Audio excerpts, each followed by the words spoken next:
Hello. Hey Kathleen, how are you? I'm so good, thanks. How are you, our beautiful coach Jenna? I am good. It's freezing and raining in Johannesburg. Every time I'm on a Jeff Ed or some sort, it's raining in Johannesburg. So everyone's like, "How's your weather?" And it's always raining. It's horrible, but it's been like freezing as well. Not very summery. Mm. Yeah, I must say here it's in the Western Cape. We always have every season of the year, every day. So I don't know if we're lucky or not. But let me also find us over here. Yes, I'm Um, also finding us. You are on. Everyone who is here, drop your name in the comments. Let us know that you are here. Of course, Coach's Corner, woohoo, every Wednesday. And that is, we're pretty much here to put some shine on the coaches who work so hard every day. Last week we had Coach Saki. This week we have Coach Jen, and every week we will be putting a little bit of a spotlight on them. A lot of the times they're behind the scenes unless we drag them live on with us in classes, the hit, the lit, the flow. So Jenna, I hope you will be joining me for a live flow at some point. I did one of your recordings yesterday, but I will join you for a live class soon because it's Amazing. very good. It's good recovery. It's the best recovery. And then I might even pop you on stream with me. How does that sound? You might be horrified by my abilities. No, not at all. That is why we do it. That's exactly why we do it. Gugu, hi, welcome. Sharon Cox, good afternoon, everyone. Warm welcome. It is your turn to chat to your coaches. So it is your turn to ask Jenna any questions you might have about herself, about her health and wellness journey, about her role and position at Jeff, or about the one-on-one program. This is your shot. For the next half an hour, we will be chatting over here. Good afternoon, Renee. A warm welcome. Karen Shacks, hello. All right. So I think before we get started, Jenna, perhaps a little bit of an introduction. And what we've really been enjoying doing is finding out how everyone got involved at Jeff, how you started here, who was your first person you connected to when you started this position, and yeah, how did that journey unfold? So I was actually a previous one-on-one client of Jeff's last year during lockdown. I had Coach Bridget, and I was looking for a slight change in the current work I was doing. So I thought this would be a good fit after having done the program and just enjoying it so much.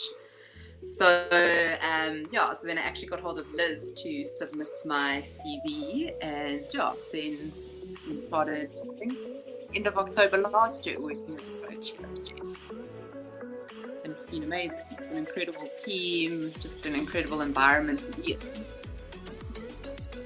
That is amazing, and I don't think you're the only coach who has become a coach post doing the one-on-one program, if I'm right.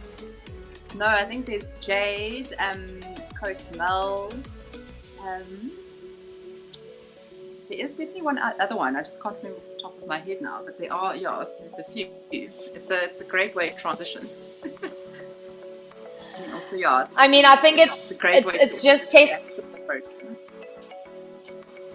100%. I think it's a great testament to the program that if it really worked for you, coming on board and saying, I want to use this tool that really helped me to help other people. Yeah, and this is such a well-rounded program that you can work for anyone, and it will benefit you in any aspect that you're looking to help them. All right. As I say, the nutrition approach, it's so easy to follow, so it just makes it such a pleasure to be a client. The nutrition part was definitely a huge part of my one-on-one journey that I really enjoyed. Good afternoon, everyone. Sharon, Nikki, everyone, thank you for joining.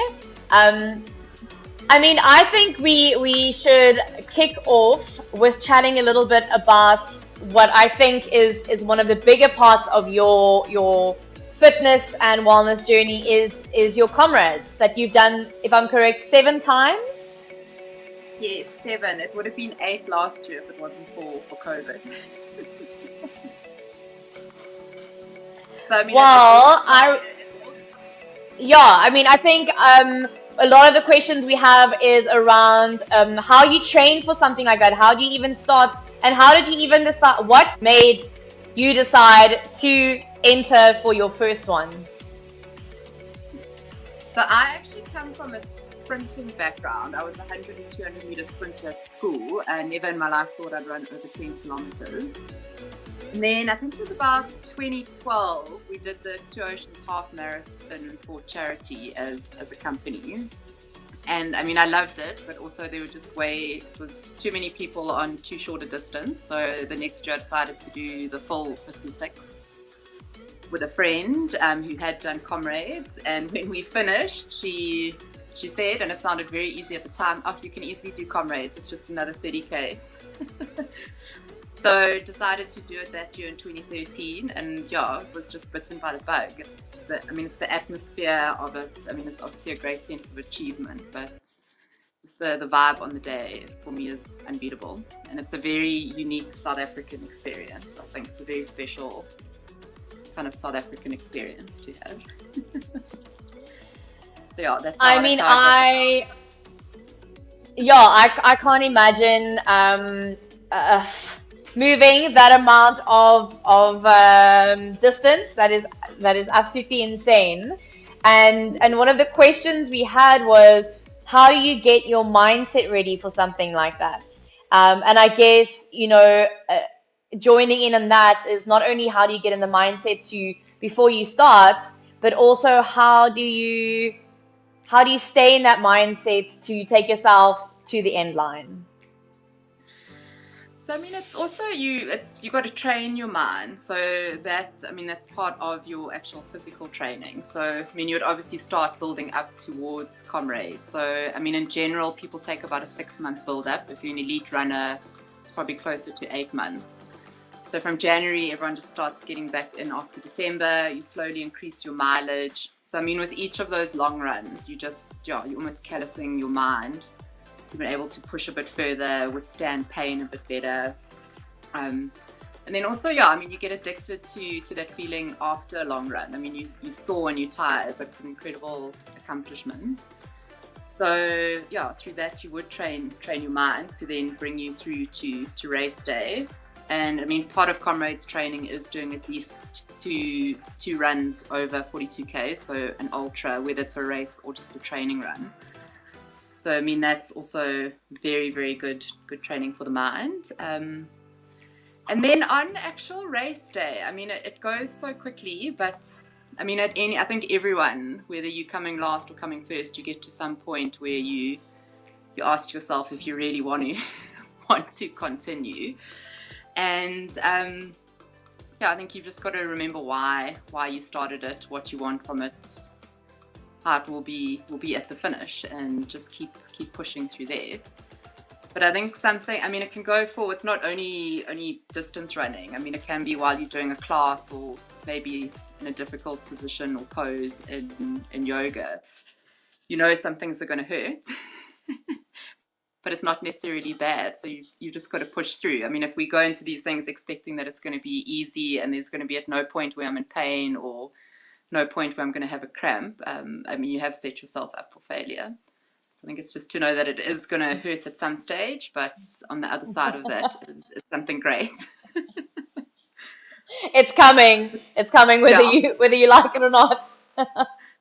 But also, yeah, I mean, a race like Comrades, I mean, the camaraderie is massive. So at any given point, I mean, you've got thousands of people around you who are in a similar space or feeling something different. And it just shows the power of actually coming together, whether it's with the person next to you or in a little group that you land up running, and the energy that you can each give each other through that to then get through to the finish or up the hill or whatever that little challenge is.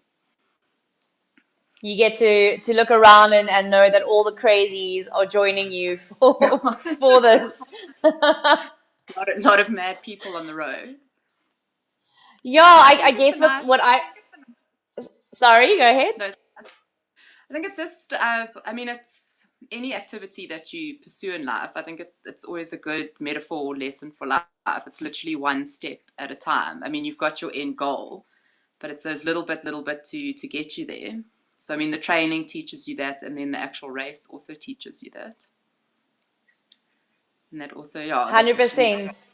yeah.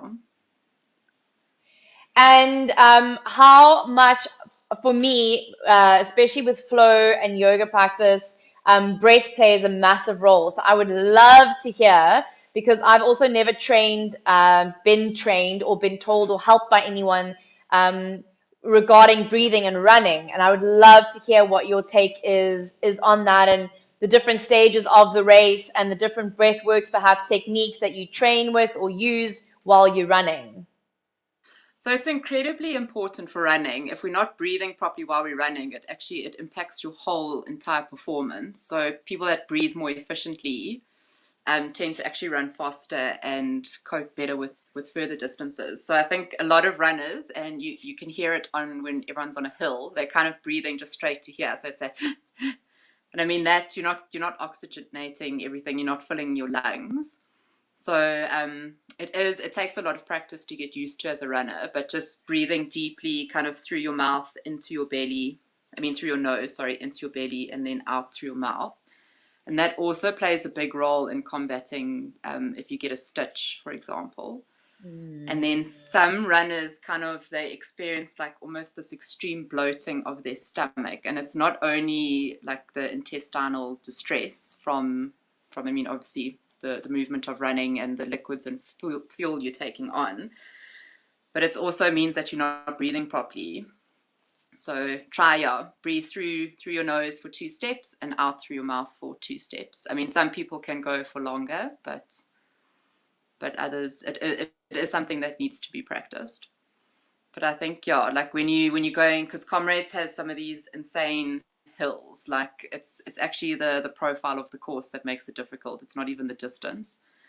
So I mean, up the hills, I mean, as you can try as hard as you want to breathe deeply, but you're not really going to be. So you can just hear everyone with the short, like shallow breathing. Then they get to the top, and it's this big inhale. I think that's also just like a sense of relief, and then like they carry on breathing a bit normally. But Kathleen, it's something that a lot of runners don't consider is breath, Mm, and it plays a mm. huge role in overall performance.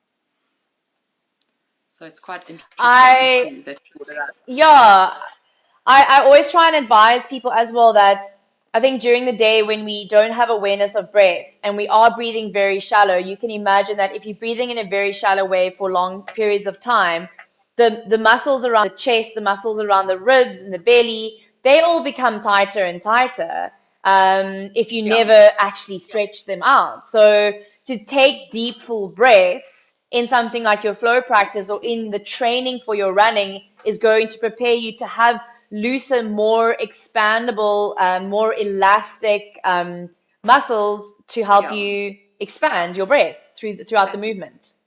And that's also why posture is so important with running, for example. I mean, if you're going to be running like that kind of thing, I mean, you automatically have actually decreased your lung capacity without even like acknowledging it. Whereas if you're up nice and straight, I mean, your lungs can expand properly. And then, I mean, there's less pressure onto hip flexors. Your glutes can actually fire better as well. So, yeah, I mean, there's a lot of things that tie in together when it comes to posture and breathing. And then, as you said, like you're not actually using muscles properly if you're not inhaling well.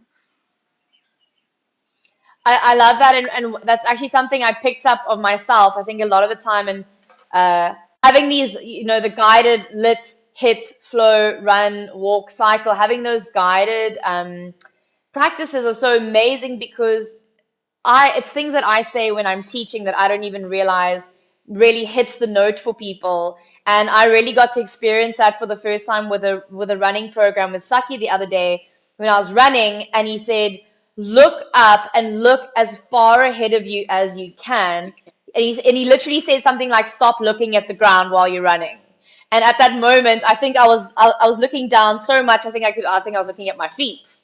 And when he said that, I like lifted up and I looked forward and my chest opened and my center of gravity shifted and the whole way that I was moving completely changed. So I Yeah. think that's really great points that you brought out there. Is it's all connected, and running with a good posture. It's not only aesthetically nice to be able to stand up decently, but it's so much more than that. It's the way Yeah. you stand day to day, it's the way you walk day to day, but also if you are going to be pushing yourself, if you are doing things like our running program, those are all things to take into consideration. I see we have a question here. Well, firstly, Nikki Lowen says, I think breathing in general is underrated. Nikki, I could not agree with you more. Definitely.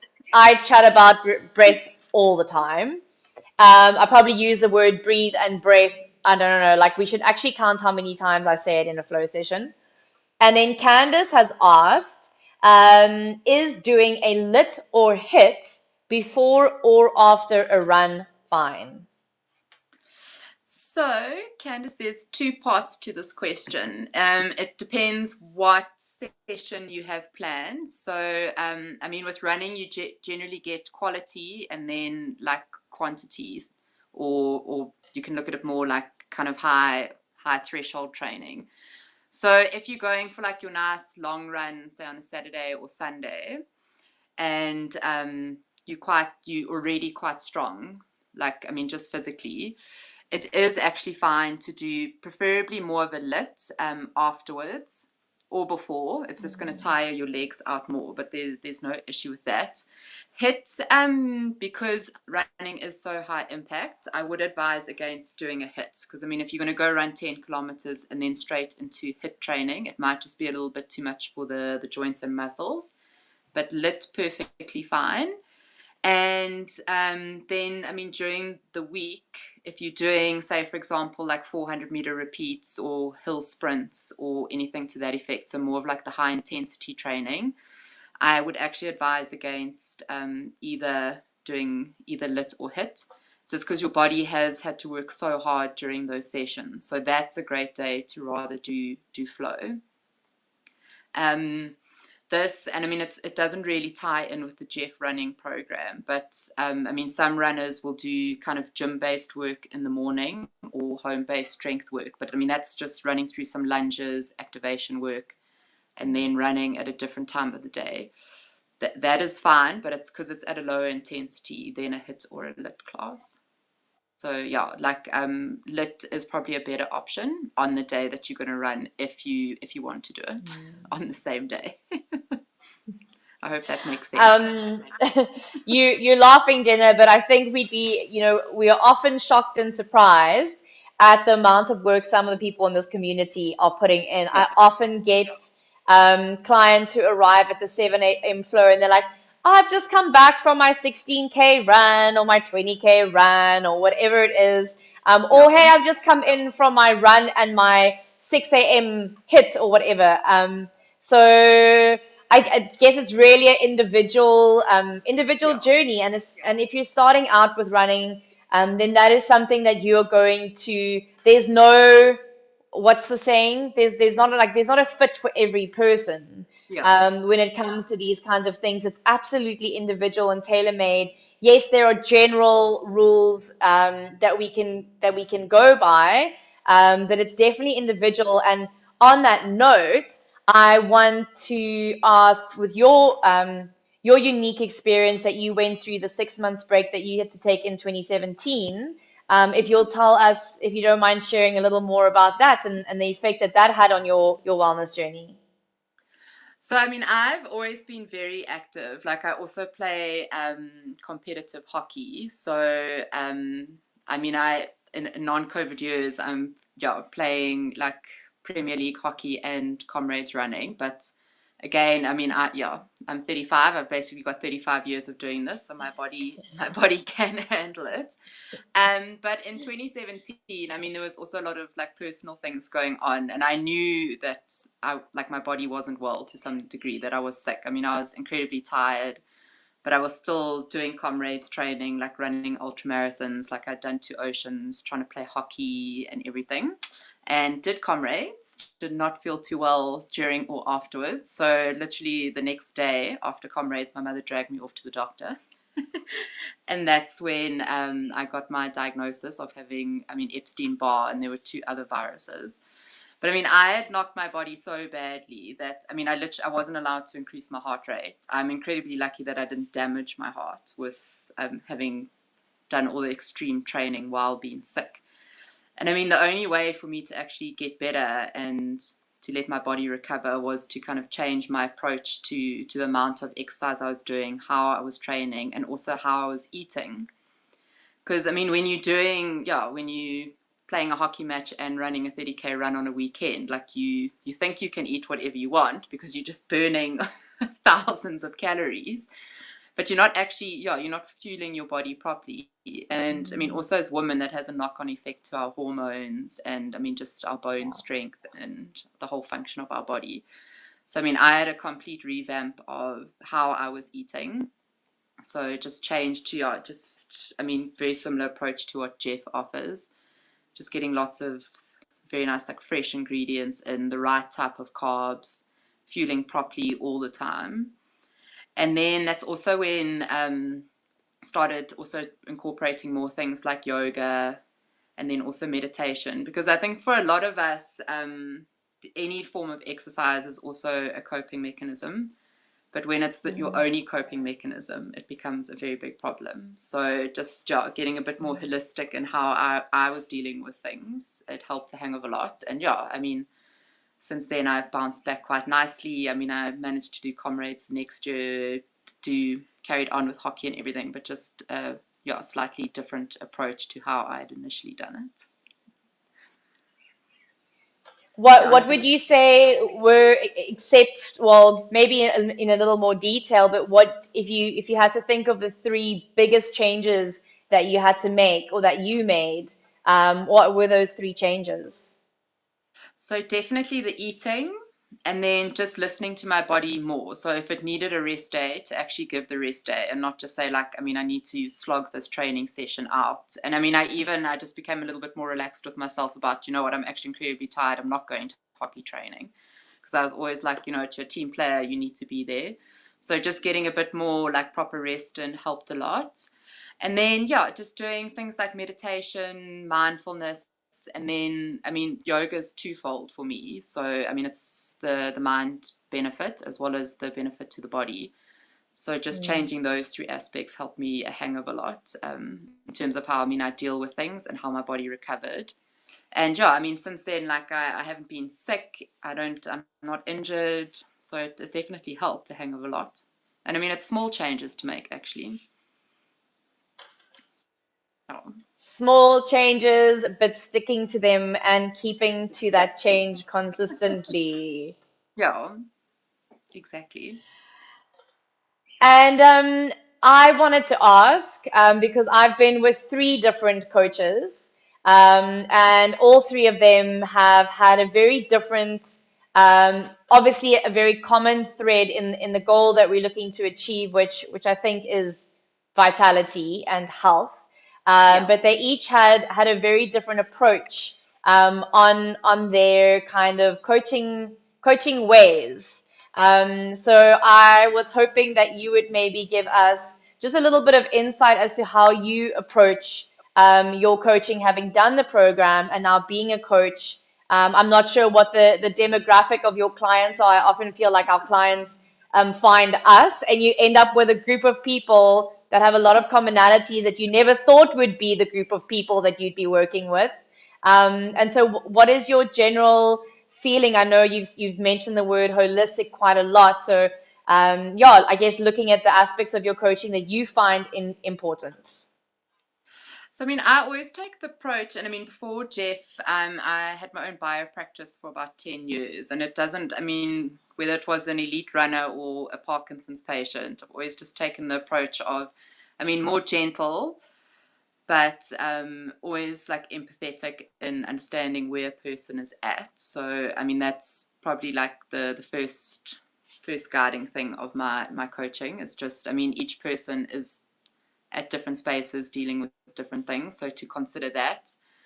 And then, I mean, you can still offer very good advice to people and adjustments without being overly strict. So, I mean, I would say, yeah, I mean, I'm not overly strict as a coach, but still enable clients to get results. So I think you also pick up what someone responds to. So I mean, I do have quite a varied client base. So I mean, each of them are probably getting slightly, I mean, they're still getting great advice and that, but just a slightly different approach in how it's delivered. So yeah, so more of an empathetic approach, but still focused on results. That's amazing. And yeah, I guess just understanding, I guess you know that it's it's different for every person and every body, but it's also different for that person and that body every day. And Yes, I'm sure, with your experience of going through some illness, coming back to health, going through different levels and layers of fitness, and approaching that comrades 7 times. And I'm sure each time you approached it, you were a different version of yourself. definitely. I mean, each year is different. Each race day is completely different. I mean, I'm from KwaZulu-Natal. I still cannot tell you exactly the exact comrades route because you forget bits of it, but it's always, it's a very different feeling each year. And I think also, I mean, I'm never going to win comrades, that's for sure, but just my approach to it each year might vary because, I mean, depending on the workload that you have in, or, I mean, like the one year it was one of my brother's weddings just before, so I had a completely different approach. So it was more just to just go in, I mean, fit enough and strong enough to handle it, but to enjoy it. Whereas previous years, I mean, 2016, it was all about like like time for Two Oceans and time for comrades. So yeah, I think always consider like kind of where I'm at, be realistic. Also have to look ahead at what other things are happening in the build up to comrades, because I mean, not a professional paid athlete, so a lot of things to kind of wind in together with it. I mean, you say you're never going to win it, but to be honest, if you've done it 7 times, I think you've won. Thanks. Really, I think you've won. We're almost running out of time, so if anyone has a question, anything, shoot, now's your chance, or you can leave some your questions in the comments about running. I mean, thank you so much, Jenna. You have so much knowledge and you have so much to give. Thank you so much for sharing all of that. I wanted to ask, this weekend with the big 25-hour workout coming up, are you having a little bit of off time, or have you pledged a few hours to this weekend? So I have pledged, and I've got my running group to pledge. It's probably going to work out at about 3.5 hours. We've got a nice 30 odd K run planned, but we'll just take it nice and easy, probably with a coffee stop along the way. So at least 3.5 hours I've pledged. That is amazing. That is awesome, awesome, awesome.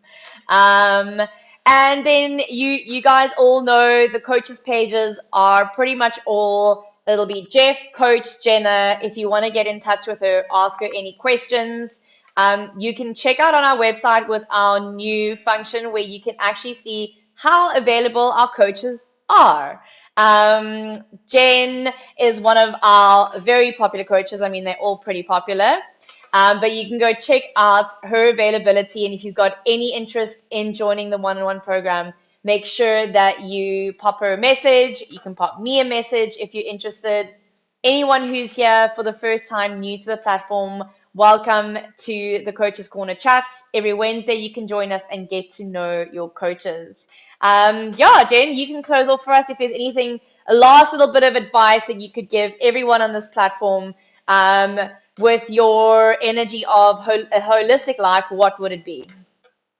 I think you just really need to get in tune with your body and listen to what it's telling you, and also learn to override this need that we always need to be super busy, that I need to get every session in.